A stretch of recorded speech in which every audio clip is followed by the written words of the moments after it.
शुक्रवार को आपको याद होगा कि मैंने पब्लिक इंटरेस्ट में एक सवाल पूछा था, याद होगा ना।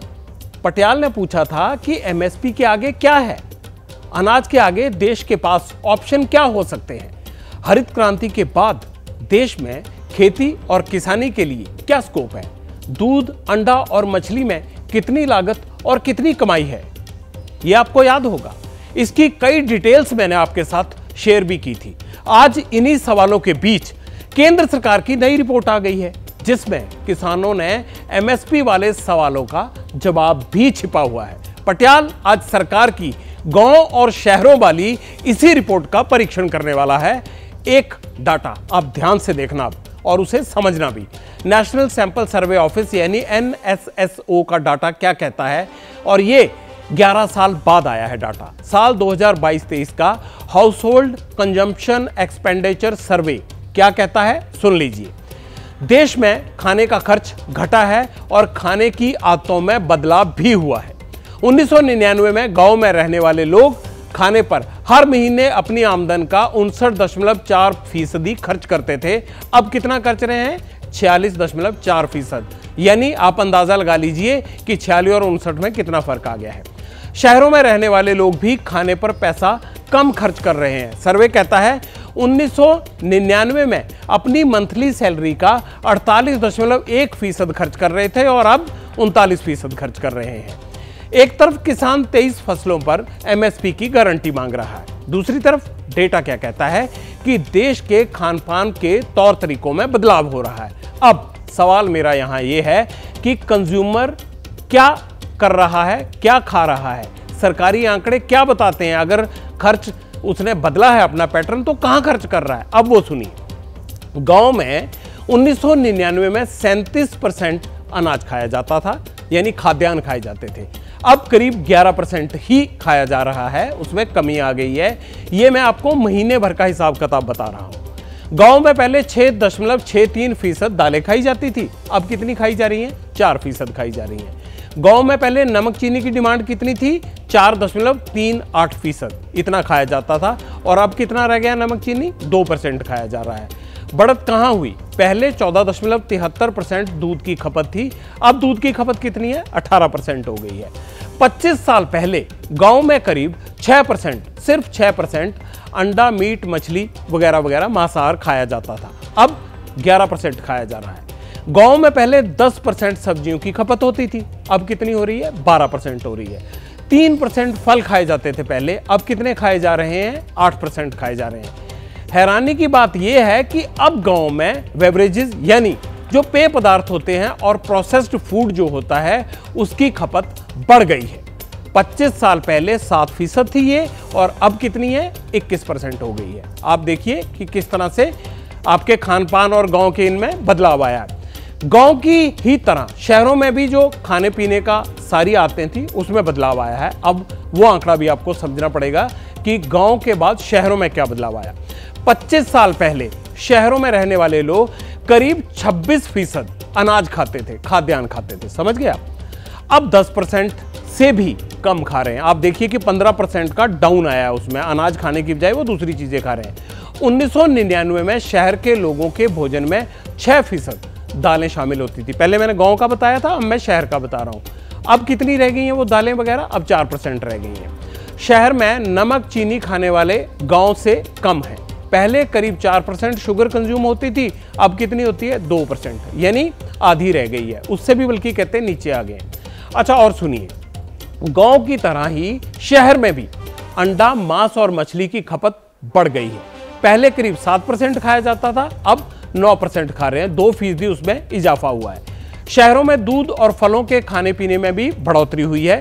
पहले के मुकाबले अब ज्यादा दूध और फल वगैरह खाए जा रहे हैं। बेवरेजेस और प्रोसेस्ड फूड की खपत बेतहाशा बढ़ी है, इसमें जबरदस्त उछाल है। पहले 13% खाया जाता था और अब कितना हो गया, बढ़ के 27%, ऑलमोस्ट डबल से भी ज्यादा हो गया। अब इस डेटा की मेन बातें समझ लीजिए, उन्हें मैं आपको आसान भाषा में समझाता हूं। ये डेटा क्या कहता है, ये डेटा कहता है देश में लोग अब सिर्फ कैलोरी से ज्यादा पौष्टिकता और संतुलित आहार पर फोकस कर रहे हैं। गांव हो या शहर हो, अनाज और दालों से ज्यादा अंडा, मांस और मछली, इसका सेवन किया जा रहा है, इसे खाया जा रहा है। गांव हो या शहर, दूध की खपत दोनों में बढ़ी है, गांव में भी शहर में भी। फल सब्जियां, पहले उन पर ज़्यादा खर्च नहीं होता था, अब उस पर ज़्यादा खर्च किया जा रहा है। देश में दाल यानी जो प्लांट प्रोटीन होते हैं उसके मुकाबले एनिमल प्रोटीन का खर्च बढ़ा है, गांव में भी शहरों में भी। प्रोटीन विटामिन के लिए अंडा, मांस और मछली, इस पर फोकस हो गया है लोगों का, और लोग इस पर ज़्यादा पैसा खर्च रहे हैं पहले के बनिस्बत। एक और पांचवी बात बड़ी महत्वपूर्ण है, वो भी आपको बतानी है। देश में प्रोसेस्ड फूड एक नया रेवोल्यूशन के तौर पर दिखाई दे रहा है। गांव और शहर दोनों जगह चिप्स, नमकीन और कोला जैसे आइटम धड़ल्ले से खाए जा रहे हैं। इसे अगर और भी आसान भाषा में आप समझना चाहते हैं तो आप अपनी किचन में या डाइनिंग टेबल पर चले जाइए, उसके सामने खड़े हो जाइए। आप में से बहुत सारे इस टाइम डाइनिंग टेबल पर होंगे भी। आप देख लीजिए वहाँ पर आपके किचन में सिर्फ आटा और बाकी जो चीज़ें हैं, चावल, यही नहीं होते हैं। सुबह दूध भी आता है, ब्रेड भी लाते हैं आप, कड़ी पकौड़े ये सब खाने के लिए आपका दिल करता है, उसमें बेसन भी होता है। अगर मन कर जाए नमक पारे का तो आपको लगता है मैदा भी आ जाना चाहिए। बच्चों के लिए नमकीन, बिस्किट, मेहमानों के लिए शानदार फल, क्या कुछ नहीं रखते अब।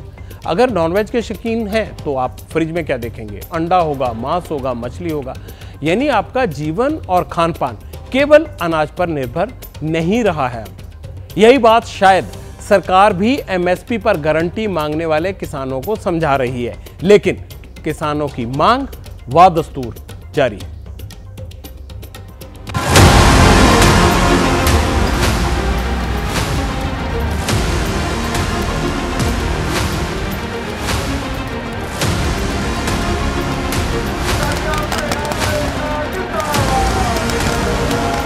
जब तक हम WTO से बाहर नहीं आते, जो खुली मंडी का कंसेप्ट है, जहां किसी फसल का आप दाम दे नहीं सकते, प्रोक्योरमेंट नहीं कर सकते, तब तक हमारे देश का छोटा मंझला किसान बचेगा नहीं। किसान मजदूर मोर्चा KMM की मीटिंग है, उसके बाद SKM नॉन प्लीटिंग की मीटिंग है, उसके बाद दोनों इकट्ठे होकर करेंगे।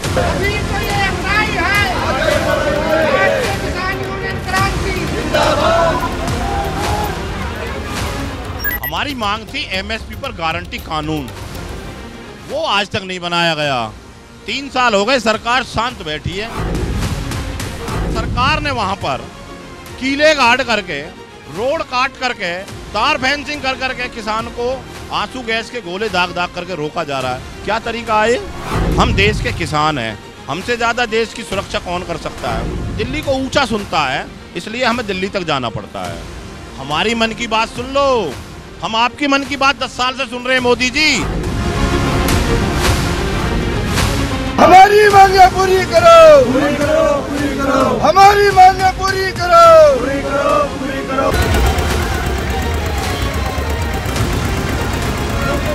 नए तरीके का विरोध प्रदर्शन करने का ये प्रोग्राम बनाया।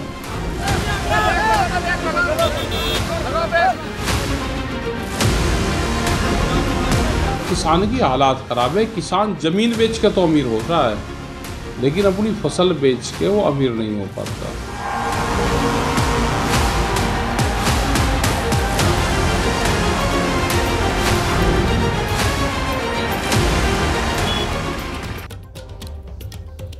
वैसे एक वक्त था जब हमारा देश अनाज के लिए तरसता था और गांव के ज्यादातर घरों में गेहूं की रोटियां तब बना करती थी जब कोई मेहमान आता था। लेकिन अब किसानों की मेहनत की बदौलत कोई दिक्कत नहीं है हमारे देश में। अब बात सस्ते और महंगे खाने की होने लगी है। कृषि अर्थशास्त्र की एक थ्योरी है कि जब इनकम बढ़ती है तो कमाई का कम हिस्सा खाने पर खर्च होता है, बाकी पैसा दूसरी चीज़ों जैसे कपड़े पर, टीवी पर या आपकी लग्जरी पर हम उस पर खर्च करने लगते हैं। इस पर तफसील से चर्चा करेंगे। अभी खेती किसानी वाले कुछ और तथ्य पटियाल आपको बताएगा।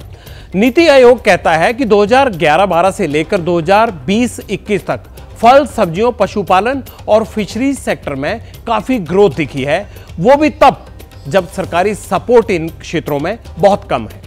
10 साल में फल सब्जियों की पैदावार में 3.47%, पशुपालन में 5.84% और मछली पालन में 8.97% की ग्रोथ अभी तक नजर आ रही है। जबकि जिन फसलों पर सरकार MSP देती है, किसान जिन पर कानूनी गारंटी मांग रहे हैं उनकी ग्रोथ कितनी है, अब इस पर गौर कीजिए। 1.39%, यानी गेहूं, चावल, गन्ना और कॉटन जैसी फसलों पर इतनी फीसद में आपको ये डेटा शो कर रहा है। अब ये डेटा आगे क्या कहता है? कहता है कि जब गांव और शहरों के खाने पीने की आदत में बदलाव हुआ तो खेती के पैटर्न में कब क्या होगा, इस पर भी गौर करना चाहिए। अगर अनाज, दाल, चीनी पर आपकी निर्भरता कम हुई है और लोग दूध, अंडा, मांस, मछली और प्रोसेस्ड फूड ज्यादा खा रहे हैं तो इन हालात में किस तरह की फार्मिंग को प्रमोट करना चाहिए, कैसे आपको ऑप्शंस, कैसे विकल्प देने चाहिए किसान को। अनाज वाली या फिर डेयरी वाली पोल्ट्री और फिशरीज वाली पोल्ट्री किस तरह की आपको प्रमोट करनी है। एक रिपोर्ट के आधार पर एमएसपी की मांग को पीछे रखकर आगे बढ़ना कितना सही कदम होगा। सवाल वैसे ये भी है कि सरकार ने किसान आंदोलन के बीच और चुनाव से ठीक पहले नई रिपोर्ट जारी क्यों की? इसका मैसेज क्या है? फायदा किसे होगा इसका? डाइवर्सिफिकेशन तो हुआ है, ये तो सही बात है, डाइवर्सिफिकेशन हुआ है। आप अपने घर में देखिए, मैं अपने घर में देखूं, हम अभी बहुत सारी चीज़ें खा रहे हैं जो हम शायद 10 साल पहले नहीं खाते थे। लेकिन ये बात नहीं है कि जो मूल जो हमारे बेसिक जो क्रॉप्स हैं, बेसिक जो हमारा खाद्य है, उसमें ऐसा नहीं है कि लोगों ने चावल खाना, गेहूं खाना या दालें खाना छोड़ दिया है, ऐसा तो नहीं है। लेकिन हाँ, डाइवर्सिफाई हमने किया है। ये भी बात सच है कि जितना वो खर्चा करते हैं, जितनी लागत उनको आती है, वो उनको प्रॉफिट मिलता नहीं है। मुश्किल से महीने का अगर आप टोटल एवरेज निकालें, 15,000 अगर आया तो बहुत ज़्यादा है, 10 से 15,000 के बीच में पर मंथ आप कह सकते हैं कि उनकी इनकम होती है। इसलिए एमएसपी तो मेरे ख्याल से बहुत ज़रूरी है। अब सरकार उनको लीगलाइज करती है कि नहीं, वो सरकार के ऊपर है।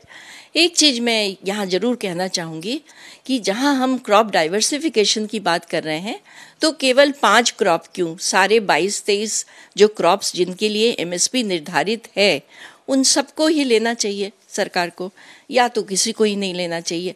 तो वो मेरे थोड़ा समझ के बाहर है। जैसे ही घड़ी का काटा दोपहर 2:30 पे आए, बबीता जी का दिल सास बहू साजिश के लिए मचल जाए। और ये है इनकी बहू, पूरे दिन ऑफिस की टेंशन हो जाए गॉन जब ये करें अपना फेवरेट शो फ्री टाइम पे ऑन। इनकी तरह आप भी देखिए अपना फेवरेट शो अपने टाइम पर और डाउनलोड कीजिए एबीपी लाइव ऐप अपने स्मार्ट टीवी पर।